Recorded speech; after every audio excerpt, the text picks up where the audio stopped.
देखिए हम लोग देखेंगे एक्सरसाइज 4 संस्कृत साहित्य लेखिका पाठ पढ़ा दिए थे। अब हम लोग देखेंगे इसका क्वेश्चन आंसर। प्यारे बच्चों, पहला चैप्टर में पहला क्वेश्चन है इस चैप्टर का कि संस्कृत में पंडित छमाराव के योगदान का वर्णन कीजिए। कि संस्कृत में पंडिता छमाराव जो हैं उनका योगदान क्या है। उसी प्रश्न को 22 में पूछा है कि पंडिता छमाराव के प्रमुख कृतियों के नाम लिखे। प्रमुख कृतियां माने जो मुख्य रूप से किताबें लिखी उन्होंने, उसका नाम लिखना है। पंडिता छमाराव आधुनिक काल में संस्कृत लेखिकाओं में बहुत प्रसिद्ध हैं। इनके द्वारा रचित ग्रंथ शंकर चरित, सत्याग्रह गीत, मीरा लहरी, कथा मुक्तावली, विचित्र परिषद यात्रा, ग्राम ज्योति अनेक गद पद ग्रंथ हैं। ये जो पंडिता छमाराव हैं ये अभी के लेखिकाओं में सबसे प्रसिद्ध हैं। इनके द्वारा रचित ग्रंथ क्या क्या है? शंकर चरित, सत्याग्रह गीत, मीरा लहरी, कथा मुक्तावली, विचित्र परिषद यात्रा, ग्राम ज्योति अनेक गद पद इन्होंने लिखा है। संस्कृत साहित्य में स्त्रियों के योगदान को 3 वाक्यों में लिखें कि स्त्रियां क्या योगदान दी। संस्कृत साहित्य में प्राचीन काल से ही स्त्रियों का योगदान रहा है। अपने योगदान के लिए दार्शनिक सिद्धांतों की प्रतिपादिक याज्ञवल्क्य की पत्नी मैत्रेयी, शास्त्रार्थ में पारंगत गार्गी, कवित्री विजयांगिका, देव कुमारिका आदि सुप्रसिद्ध थीं। प्राचीन काल से ही, पुराने काल से ही दार्शनिक सिद्धांतों की प्रतिपादिक याज्ञवल्क्य की पत्नी मैत्रेयी, शास्त्रास्त्र में पारंगत गार्गी, कवित्री विजयांगिका एवं देव कुमारिका आदि सुप्रसिद्ध थीं। आधुनिक युग में पुष्पा दीक्षित, बनमाला भवालकर, मिथिलेश कुमारी मिश्र आदि कवित्रियां संस्कृत साहित्य में रचना कर योगदान कर रही हैं। अभी के युग में देखा जाएगा तो बनमाला भवालकर, पुष्पा दीक्षित, मिथिलेश कुमारी मिश्र ये सब अपना संस्कृत में रचना करके संस्कृत को बढ़ाने में योगदान कर रही हैं। प्रश्न फिर से वही आया, पंडिता छमाराव के रचनाओं का वर्णन कीजिए। पंडिता छमाराव के रचनाओं का वर्णन कीजिए।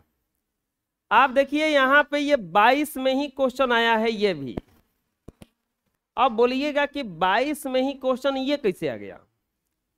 2 गो सिटिंग एग्जाम होता है, तो फर्स्ट सिटिंग और सेकंड सिटिंग। तो फर्स्ट सिटिंग में वो वाला आया था, सेकंड वाला में ये वाला आया है। हैं? तो आपको क्या लगता है कि पेपर में क्या आएगा? तब तो चोरी नहीं डकैती हो जाएगा ना, क्योंकि दोनों के पेपर में फर्क 12:30 बजे छुट्टी होता है, 1 बजे ये लोग का एंट्री रहता है। तो फिर तो 1 घंटा में तो 10 मिनट के लिए पेपर मिल जाए तो क्या हो जाएगा? तब तो सेकंड सिटिंग वाला का बल्ले बल्ले है। सब कुछ चाहेगा कि हमारा एग्जाम सेकंड सिटिंग में पढ़े, कहीं फर्स्ट सिटिंग वाला टोटल पेपर हम देख लेंगे।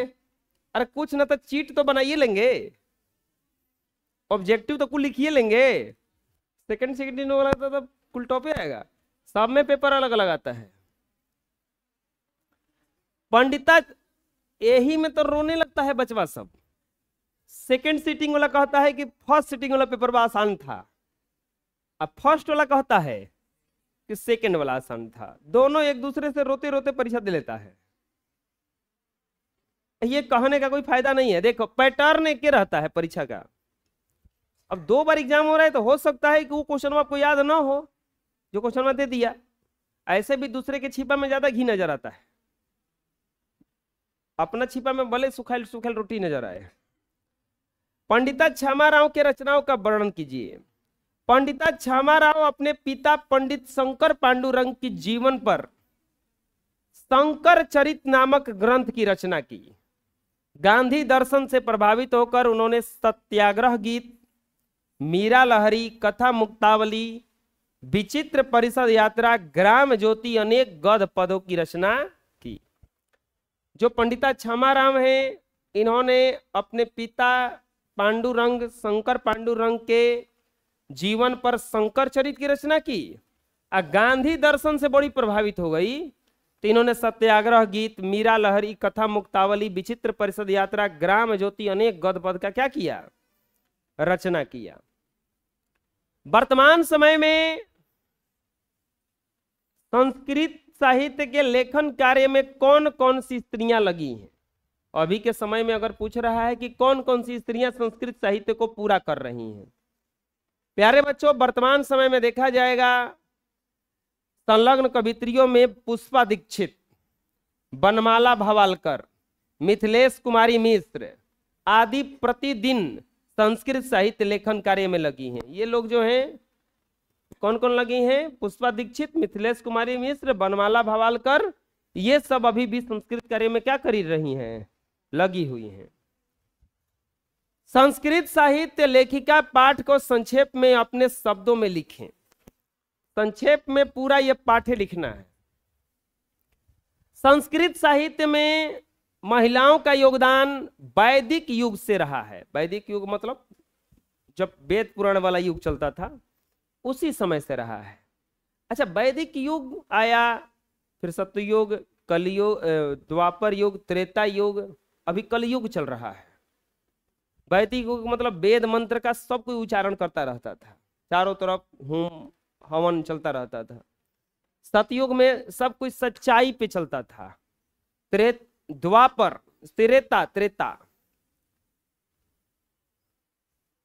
त्रेता में नहीं, द्वापर युग में आधा आदमी पापी बन गया था, आधा आदमी सच्चाई पे था। कृष्ण जी द्वापर युग के थे और राम जी तो त्रेता युग के थे। इसमें 3 हिस्सा बदमाश बन गया था, एक हिस्सा अच्छा था। अभी कलयुग चल रहा है, टोटल बदमाश है, कोई अच्छा नहीं है। अगला पतन होगा। अब पतन समझ में आ रहा है? अब यहां से उलट पलट होगा एक बार धरती का, फिर से, अब फिर से नया बनेगा, फिर से आएगा वैदिक युग, फिर से आएगा कलयुग, नहीं सतयुग, द्वापर, त्रेता, फिर कलयुग आएगा। ये सबसे खराब समय चल रहा है अभी। कहां किसी पर भरोसा किया जा सकता है? कोई भरोसा करने लायक है आजकल?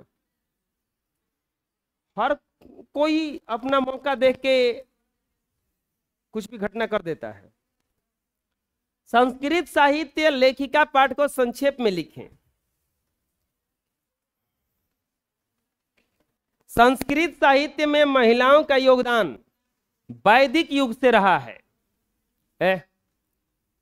एक अच्छे लेखक ने लिखा है कि जिस दिन कलम रोड पर और जूता चप्पल शोरूम में बिकने लगे तो समझ लीजिएगा कि आदमी को अब जूता चप्पल का जरूरत है, कलम का तो होता है ना, हो रहा है ना। अभी कलम रोड पर बिका जा रहा है और जूता चप्पल को एकदम बढ़िया सा शोरूम में सजा के बेचा जाता है।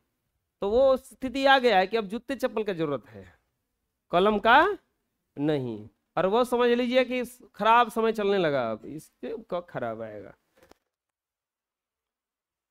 इसमें यमी, यापाला, उर्वशी, इंद्राणी, वागाम्बरिणी, मैत्रेयी, गार्गी, सुलभा, विजयांगका, शिला भटारिका, देव कुमारिका, रामभद्रांबा, गंगा देवी, तिरुमलंबा, छमाराव, पंडिता छमाराव, पुष्पा दीक्षित, बनमाला भवालकर, मिथिलेश कुमारी मिश्र आदि प्रमुख हैं।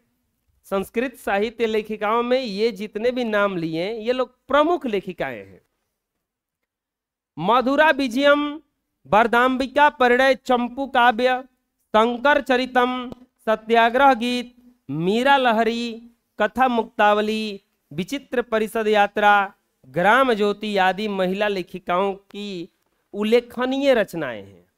ये जितना भी रचनाएं हैं ये सब बहुत ही प्रसिद्ध लेखिकाएं हैं और ये सब उनका अच्छा लेख है। कौन कौन सा लेख है? मधुरा विजयम, वरदाम्बिका परिणय, शंकर चरितम, सत्याग्रह गीत, मीरा लहरी, कथा मुक्तावली, विचित्र परिषद यात्रा, ग्राम ज्योति। विजयनगर राज्य में संस्कृत भाषा की स्थिति क्या थी? विजयनगर राज्य के नरेश संस्कृत भाषा के संरक्षण के लिए हमेशा प्रयासरत रहे।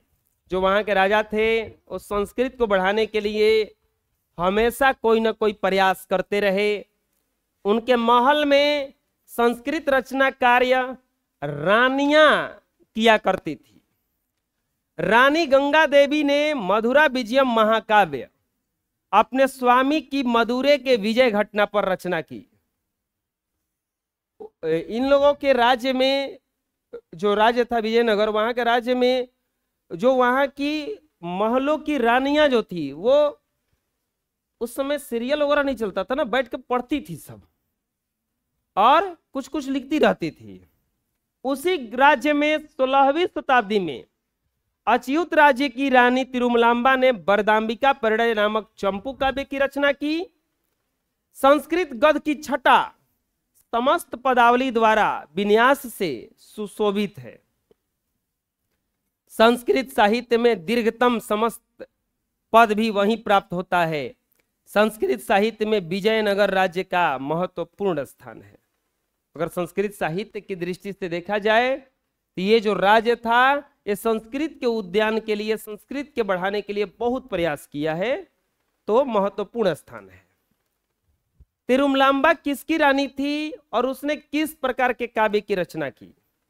तिरुमलांबा अच्युत राय की रानी थी और उसने वरदाम्बिका परिणय, ना ये क्या था, वरदाम्बिका परिणय नामक चंपू काव्य की रचना की थी। ये भी यहाँ पे क्वेश्चन में लिख दिया गया है। वैदिक युग में ऋषि पत्नियों के योगदान का वर्णन करें। वैदिक युग में जो ऋषि पत्नियों ने योगदान दिया उसका वर्णन करना है। प्यारे बच्चों, वैदिक युग में मंत्रों के दृष्टा न केवल ऋषि अपितु ऋषि पत्नियां भी हैं।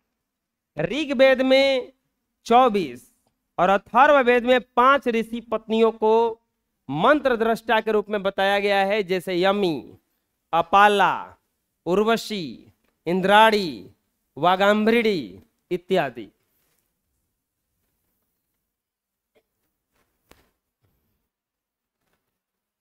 पहले टीवी भी देखे होंगे, टीवी में देखते होंगे रामायण महाभारत, उसमें स्त्रियां श्राप देती थी कि मैं ABCD श्राप देती हूं, ऐसा देती थी श्राप। श्राप कौन दे देता? अभी भी श्रापती है सब, लेकिन इन लोग का श्राप क्यों नहीं लगता है और उन लोग का श्राप क्यों लग जाता था? वो लोग सबसे पहले सत्य धर्म पर थी। वो लोग श्राप देती थी किसी अन्याय को लेकर के। आजकल श्राप दिया जाता है बिना मतलब के कि इसका घाटा हो जाए, हे भगवान एकर आंख फूट जाए। उस समय कोई गलती होता था तब श्राप देती थी सब है। वैदिक युग में मंत्रों के दृष्टा न केवल ऋषि बल्कि ऋषि पत्नियां भी थी। वो लोग भी मंत्र वगैरह सीखी थी। अब आजकल श्राप कैसे लगेगा? वो लोग कैसे श्राप देती थी? पहले मंत्र से, आपको पता है मंत्र से भगवान को वश में किया जा सकता है। मंत्र से भगवान को बस में किया जाता है। मंत्र पढ़ने का मतलब क्या होता है कि आप भगवान को बुला रहे हैं, तो उस मंत्र से भगवान जी जो थे, आप उत्तर लिखते हैं जब, तो उस उत्तर से खुश होकर के अंक मिल जाता है कि नहीं मिल जाता है? जो उत्तर प्रश्न पूछा गया वो उत्तर दीजिएगा तो आपको अंक मिल जाता है। वैसे ही भगवान को प्रसन्न करने के लिए कोई कोई मंत्र होता था। अब वो लोग मंत्र याद करके श्राप दे देती थी। अब आजकल की स्त्रियां हो चाहे पुरुष हो, कोई श्राप दे, श्राप लगबे नहीं करेगा। को मंत्र याद कहाँ है कुछ के? बात समझ में आ रहा है? तो ये लोग भी बहुत ज्यादा योगदान दी। ऋग्वेद और अथर्ववेद में कितनी ऋषिकाओं का उल्लेख है? अथर्ववेद में उल्लेखित ऋषिकाओं का नाम क्या है? वही क्वेश्चन में है। ऋग्वेद में कौ गो ऋषिकाओं का उल्लेख है? 24 गो। और अथर्ववेद में कौ गो ऋषिकाओं का उल्लेख है? 5 गो। वही नाम हुआ था यमी, अपाला, उर्वशी, वागाम्बरी, इंद्राणी। विजयांगिका की विशेषताओं का वर्णन करें। लौकिक संस्कृत साहित्य में अनेक कवित्रियों की कविताएं मिलती हैं, जिसमें विजयांगिका का स्थान सर्वाधिक महत्वपूर्ण है। श्याम बरड़ा विजयांगिका का मूल नाम विजय भट्टारिका था, जो 8वीं शताब्दी के चालुक्य वंशीय चंद्रादित्य की रानी थी। उनकी श्याम वर्ण की पुष्टि इस पद से स्पष्ट होता है कि दंडी नील कमल के समान श्याम वर्णा विजयांगिका को सर्व शुक्ला सरस्वती कहा है।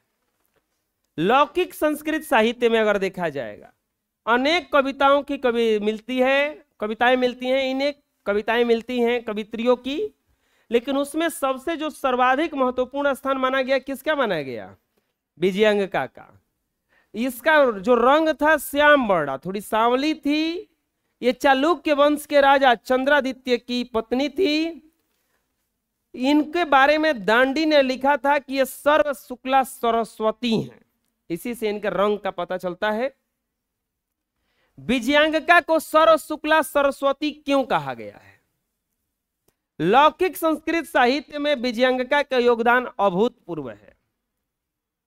उनके पदों की सौष्ठवता देखने लायक है। विजयांगिका का श्याम वर्ण की थी, परंतु उनकी कृतियां सोने के जैसा ज्योतिर्मय है। रंग सांवला था, लेकिन जो वर्क कर रही थी वो सुनहला था। अभी आएगा द्रौपदी मुर्मू का बात। द्रौपदी मुर्मू को देखे हैं ना आप लोग? काली हैं एकदम बिल्कुल ही, लेकिन देश की राष्ट्रपति हैं। देखो, रंग रूप मायने नहीं रखता है। वो फिल्म में कितना भी बढ़िया हीरोइन हो, कितनी भी सुंदर, पूजा नहीं हो सकता है, गाली देता है सब इसको। लेकिन आप सुने थे अभी तुरंत एगो आई थी ना अभी, हिमा कुरैशी, हुमा कुछ था नाम उसका, सोफिया कुरैशी। तो वो किस लिए जानी जाएगी सोफिया कुरैशी को? कोई बनना चाहेगा तो थोड़े नहीं फिल्म के हीरोइन जैसा बनना चाहेगा, सोफिया कुरैशी से जैसा बनना चाहेगा कि जब भारत पाकिस्तान का युद्ध होगा उसमें हम लीड करेंगे। लीड करने वाली वही थी। कोई लक्ष्मीबाई बनना चाहता है। ये सब छछुंदरपन तो ये लोग दिखाना चालू कर दिया है। विजयांगिका को सर्व शुक्ला सरस्वती क्यों कहा गया है? नहीं, देखिए, गवर्नमेंट सब कुछ में लगाया, इस पर भी देखना एक दिन लगाम लगेगा पक्का एकदम। ये सबसे ज्यादा खतरनाक बर्बाद करने वाला ये भोजपुरी वाला है। अब भोजपुरी ऐसा नहीं फिल्म बनाता है, ऐसा गाना बनाता है, हिंदिया तो तनी मनी फैमिली के साथ देखियो सकते हैं। इस सूरत ऐसा बनइबे करेगा कि कुछ देखा ही नहीं जाएगा। ये लोग अपने को बहुत बड़ा मानता है। एक दिन खेसारी लाल यादव कह रहा था तो पहले के फिल्म में पुलिस जो था चोर को पकड़ता था और पब्लिक ताली बजाती थी। अब पुष्पा को देख करके बोला था वो, और आजकल के पब्लिक जो है वो चोर के लिए ताली बजा रही है कि चोर बहुत बढ़िया काम किया है। तो नीचे वो करके कमेंट में हाथ ना गाली भर भर के दिया था, बोला तोरा औकात से बाहर है रे तू ओखरा औकात में मत जो, तोरा वो औकाते से बाहर है। बात सही है कि नहीं है? सोच रहा तू केकर बात बतिया रहा है रे? तू पैरवा धोके फेंकेगा तो उसमें ना मिलेगा। तू अभी निकला कहाँ है बाहरी कुछ से? हाँ, लौकिक संस्कृत साहित्य में विजयांगिका का योगदान अभूतपूर्व है। हाँ, उनका वर्ण कैसा था? श्याम वर्ण, लेकिन उनकी कृतियां किसके जैसा थे? सोने के जैसा है। विजयांगिका अपनी रचनाओं में लेखन द्वारा अपनी आभा बिखेरती हुई प्रतीत होती है। इसी पराकाष्ठा से प्रभावित होकर विजयांगिका को सर्व शुक्ला सरस्वती कहा गया। मतलब इतना ना बढ़िया लिखा गया, उनको सरस्वती का रूप दे दिया गया। जैसे लक्ष्मीबाई को हम लोग दुर्गा का रूप देते हैं कि साक्षात दुर्गा थी या काली थी, ऐसा कुछ, तो वैसे ही विजयांगिका को क्या कहा गया कि एकदम संस्कृत में इतना योगदान अच्छा दी कि सर्व शुक्ला क्या कहा गया? सरस्वती। जैसे सरस्वती एकदम वास कर रही है वैसे थी कुछ। विजयांगिका कौन थी? उनका समय क्या माना जाता है? फिर से वही क्वेश्चन है, बीजांग का, देखो ध्यान से यहाँ पे, ये गलती लिखा हुआ है, ये फर्स्ट सीटिंग होना चाहिए, फर्स्ट सीटिंग में आया था और ये सेकेंड में। विजयांगिका चालुक्य वंश के राजा चंद्रादित्य की रानी थी, जिसे विजय भट्टारिका के नाम से भी जाना जाता है। उनका समय कब का है? 8वीं सदी। संस्कृत साहित्य लेखिका पाठ से हमें क्या शिक्षा मिलता है? आप लोगों को क्या शिक्षा मिला ये बताओ हमको। संस्कृत साहित्य लेखिका पाठ से लेखक का स्पष्ट संदेश मिलता है कि महिला और पुरुष दोनों के योगदान से ही समाज की गाड़ी चलती है। साहित्य में भी दोनों का समान महत्व है। इस पाठ में यमी, अपाला, उर्वशी, इंद्राणी, मैत्रेयी, विजयांगिका, क्षमा राव जैसी अति प्रसिद्ध विदुषी लेखिकाओं का वर्णन है। इस पाठ से यह शिक्षा मिलता है कि केवल अगर कोई कहेगा कि पुरुषों का योगदान है तो ऐसा नहीं है, और स्त्रियां अपने को कमजोर न समझें, वो लोग भी बहुत ज्यादा योगदान पहले से ही दे चुकी हैं संस्कृत के साहित्य में, चाहे किसी भी क्षेत्र में। कोई भी अगर जीवनी बनता है किसी का, तो जीवनी यही दिखाने के लिए बनता है कि आप अपने को कमजोर ना समझें, आप ही के जैसा कोई नॉर्मल व्यक्ति, चाहे नॉर्मल कोई स्त्री बहुत कुछ करके आगे बढ़ गई।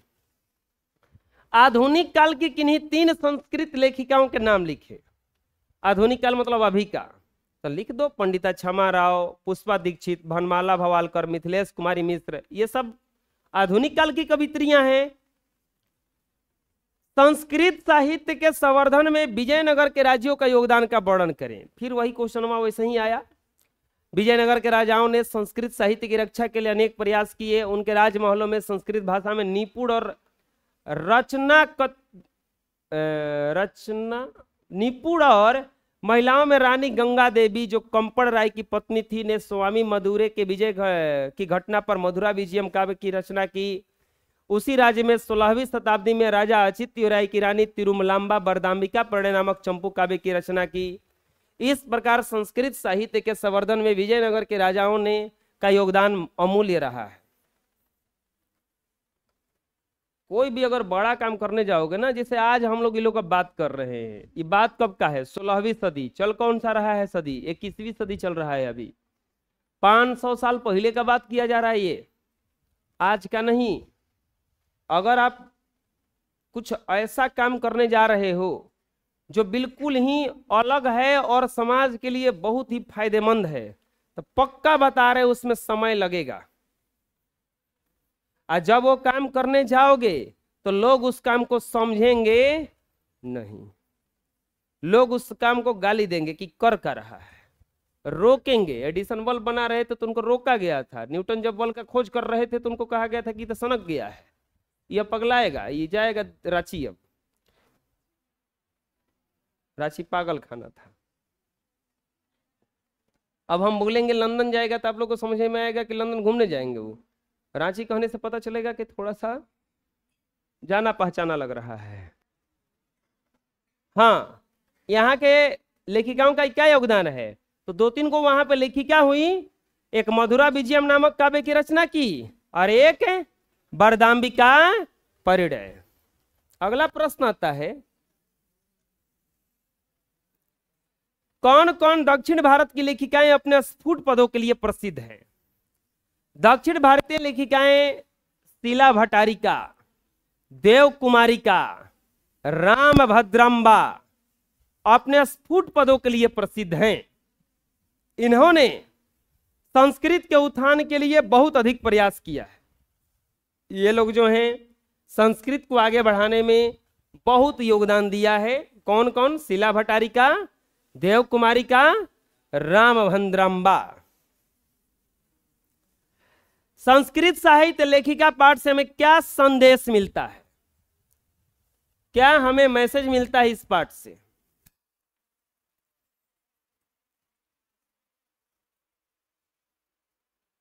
एक कहानी पढ़ रहे थे हम।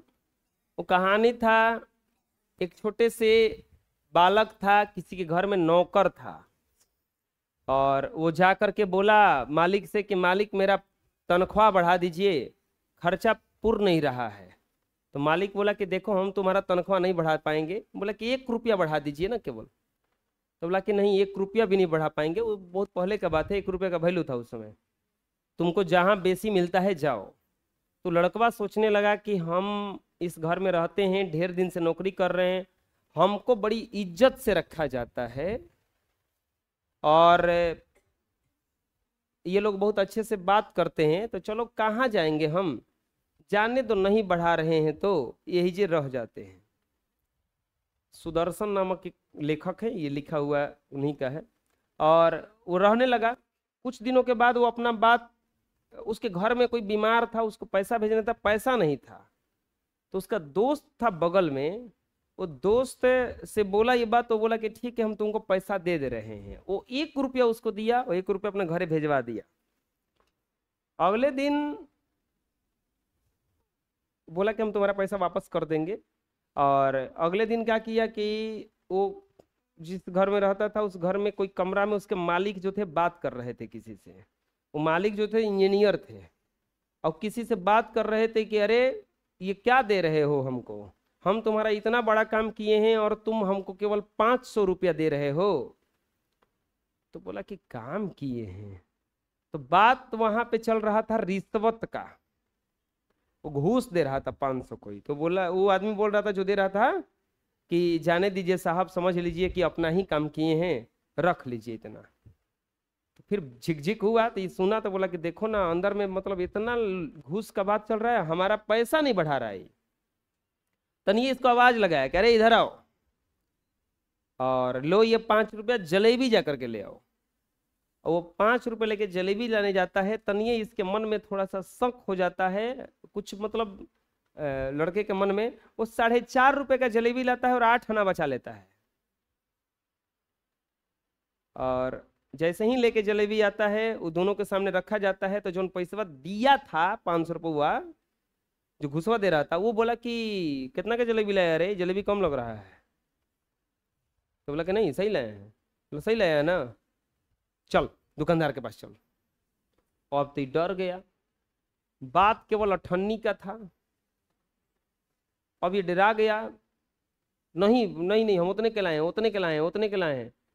ये ले गया, दुकानदार बता दिया सही बात, उसको पुलिस के हवाले किया गया। जज उसको सजा सुनाया कि 3 दिन तुमको जेल में रहना है। अब जो दोस्तवा था उसका, वो वापस जब घरे आया तो जिसके घर में काम करता था उसके घर वाले सब कोई गाली दे रहा था उसको, चोर निकला चोर निकला। ठीक हुआ उसके साथ, 3 दिन का 30 दिन जेल में रखना चाहिए था उसको। तो ये खाली उसका दोस्तवा होता ने बोला कि कोई 500 रुपया हजम कर गया और उसको कुछ नहीं हुआ, वो पंखे के नीचे आराम से सो रहा है और एक आदमी केवल 98 चुरा लिया, उसको हवालात में भेजा गया है। कहानी इतने पर खत्म हो गया। संदेश क्या मिला इस कहानी से, आप बताओ, इस कहानी से क्या सीख मिला?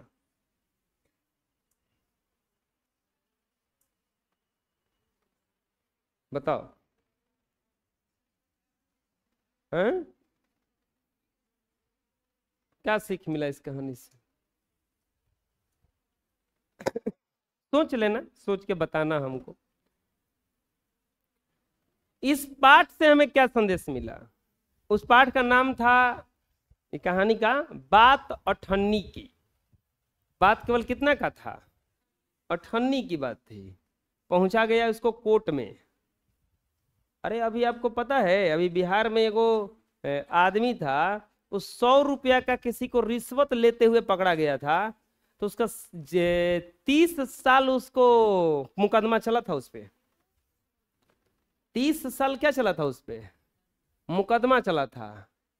और हमारे यहाँ जसवंत वर्मा के घरे एक बोरा नोट पकड़ाया था। जज थे, उनके घर में एक बोरा नोट जल गया और आजो अपन काम कर रहे हैं। एक बोरा नोट पकड़ाया उनके घरे, कोई एक्शन नहीं। वो बेचारा कितना पैसा ले लिया था किसी से खाली, 30 साल उसका सुनवाई चला। से क्या सिद्ध होता है बताओ?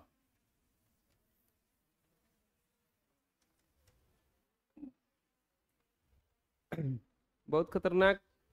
ये जानते हो क्या है आप? हम लोग को कभी कभी लगता है ऐसा ना, आप लोग को भी ऐसा ना लगना चाहिए। कभी कभी हमको भी अब थोड़ा सा रियलाइज होने लगा। ये मत सोचो कि मोदी है तो देश बचा हुआ है। बात समझ में आ रहा है? कोई भी आएगा तो देश बचल रहेगा। इतना कोई में हिम्मत नहीं है कि देश को बर्बाद कर देगा। क्या कि आप देखे नेपाल में, आप देखे श्रीलंका में, आप देखे बांग्लादेश में, जनता से बड़ा कोई होता जनता चाह जाएगा तो मोदी क्या किसी को उखाड़ के फेंक देगा। अब देख लीजिए नेपाल में, देख लीजिए ये मारा कि एकदम घसेट घसेट के रोड पे मारा, क्या अड़े तू। तो वो हाल है जनता। मतलब ये मत सोचो भ्रष्टाचार किसी भी सरकार में हो ना बर्बाद कर देगा। ये जानते हो क्या होगा? जो 30 साल वो काटा ये इसको, सब सरकार का हाथ है इसमें। बचाने वाला कौन होता है? गवर्नमेंट होता है। सबको सब बचा लेता है उसको। देखो अमीर आदमी गलती करता है तो उसको क्या कर दिया जाता है? दबा दिया जाता है। बात यहीं से सीख मिलता है। हमको आप गलती करेंगे उसको उजागर कर दिया जाएगा। ये लोग कितनों बड़ा घोटाला मार दे, कुछ नहीं होने वाला है, दबा दिया जाता है। अमीर आदमी के बात को क्या कर दिया जाता है? दबा दिया जाता है कि चुप रहो चुप। सारा सिस्टम में बात एक और है ना, वो उतना ना फैला देगा। वो अपना वो आदमी रखा है कि वो आगे भी नहीं जाने जाएगा। संस्कृत साहित्य लेखिका पाठ से हमें क्या संदेश मिलता है? संस्कृत साहित्य लेखिका पाठ से हमें संस्कृत साहित्य के विकास में महिलाओं के योगदान के बारे में ज्ञान होता है। वैदिक युग से आधुनिक समय तक ऋषिकाएं, कवित्रियां, लेखिकाएं संस्कृत साहित्य में संवर्धन में अतुलनीय सहभागिता प्रदान कर रही हैं। संस्कृत भाषा के उन्नयन और पलवन में पुरुषों के समतुल्य महिलाएं भी रही हैं। मतलब पुरुष जितना योगदान दिए हैं उतना महिलाओं का भी योगदान है। ठीक है, इस तरह से आप लोगों का एक्सरसाइज जो 4 है वो खत्म हो गया। अगले पार्ट में हम लोग पढ़ेंगे एक्सरसाइज 5।